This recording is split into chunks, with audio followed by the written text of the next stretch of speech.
Well, Stanley Agnes here again. In the background is one of my beautiful paths at my home with beautiful tropical flowers. Anyway, hello judges and attorneys and all you other scumbag so-called court professionals in Jackson County, Georgia, Banks County, Georgia, Ivan Moltz, Curry Mingledroff, Robert Alexander, Deborah Finch, and Will Banks, and attorney, and how many other Louis Levinson from Atlanta, Corey Barnwell. Now I'm going to tell you people something out there. Now I'm going after attorneys and judges because they screwed with my son. Okay, screw with me, it's fine. Screw with my money, my assets is fine. Don't screw with my friggin' fucking son, because I'm gonna come after you and I'm gonna make your life miserable. So, Mr. Louis Levinson in Atlanta, you screwed with my son also. Mr. Should I call him Mr. Scumbag Black Robe Mingledorf, who's a coward just like the rest of you guys are a coward. You can't do anything about your, unless you have your black robe or your title, like you, Mingledorf, concocted contempt charges on me and put me in jail. How many people goes to jail on contempt charges? Well, you guys been wanting to put me in jail from day one. That's all I hear out of Alexander's mouth. And I'm going to tell y'all something too. If you're ever in court with Alexander, he's against you or whatever, what comes out of his mouth from day one is put this person in jail, his opponent.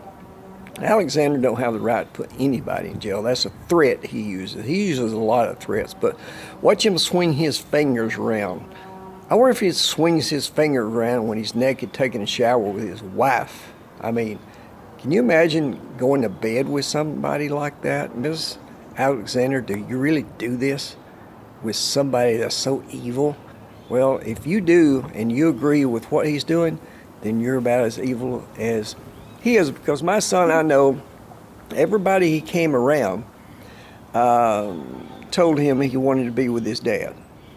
And he cried to you also, and you're the wife of the scumbag that took him away, and you yourself wouldn't do anything about it.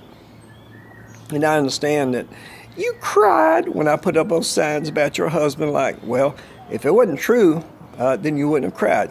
I was basically telling everybody the truth, and you couldn't handle that, because you know what he is. You live with him, okay? And you have to know what he is. And I understand also that his neighbor was an old lady. Oh, he's such a nice guy. Yeah, he's a nice guy, lady. Just go in court with him, okay? See him in action. See him destroy families. See him destroy lives. See him destroy assets. See him destroy families, children, and anything else he can destroy over his ego and his power he thinks he had. I've been an honorable man up in that community for 30 years. I own the biggest business, the biggest building. I donated to anybody with their hand out, a lot to schools, and helped anybody I could up there. The fire department I was the biggest donator to. And you have a scumbag, oh me, Curry single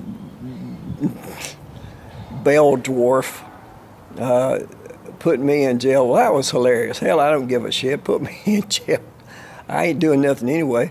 What am I gonna do in there? Hell, I was taken care of, man. Free medical, free food, TV. I had it made. Free. People washed my clothes, my sheets. It was fine. I continue writing my story in there about my life, and continue writing about this scumbag sis. But Mingledorf, you're a coward.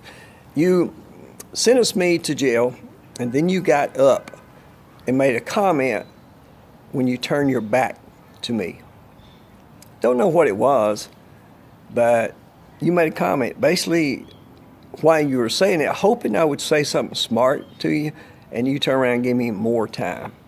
Well, you know what? Screw you. You're a coward. You're just like coward Wayne McLaughlin. This guy also concocted with Alexander, because Alexander is y'all's boss, bar none. He is y'all's boss. You're not a judge. McLaughlin, Mingledorf, Finch, you all are a puppet on the string.